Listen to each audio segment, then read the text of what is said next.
Oh.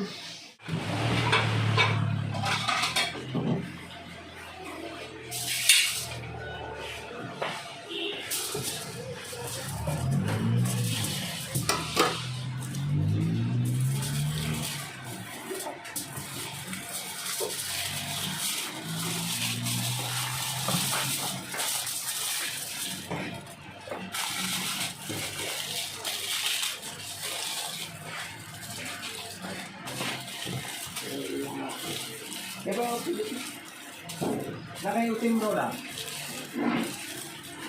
Hindi nakayutin mo lang. So guys, dito lang natin ihawin sa kalan. I-prito ko sana, inihaw na lang para walang mantika.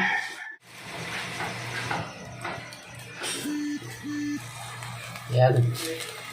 Ang nilagay ko dyan guys ay sibuyas, kamatis, sili, paminta, bitchin, asin. Yan, yung mga rekado niyan.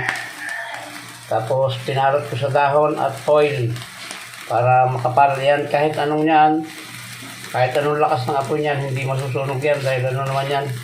Bale, 4 ang balot niyan guys. Yan, usok-usok na guys. Gagawin natin dyan. I-adjust lang natin yan. Papataas, pababa. Huwag natin biglayin. Inalang natin apoy. Ayan o. Usok na. Itataas natin maya-maya yan. Tsaka natin babalik na rin naman. Yan guys, yung harap naman para abutin yung ating ipinalaman. Ayan, atay-atay lang yung apoy niyan.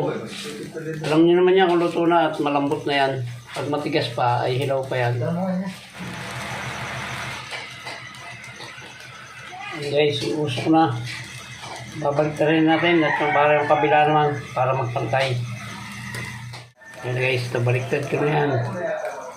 Mamaya hihilahin naman natin papuntang unahan yan para yung gitna naman at saka yung buntot. Iprito ko sana yan guys, kaya lang yan yung mantika. Tama na yan, walang mantika naman. At pilay-tari na naman tayo.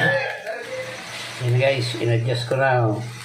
Mahinalay ako niyan, pinaka siya para hindi mabigla o hindi masunog. Mamaya babalik na rin naman natin yan. Yan, okay na ito guys, baka ma-overcook. Hanguin natin at gagawa tayo ng sausawang toyo at kalamansi. Kapalan! Kapalan!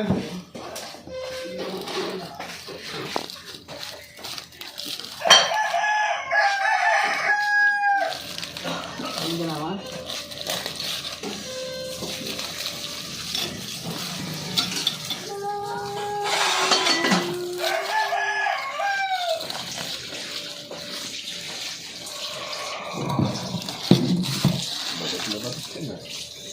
Dahon ito, dito masunog.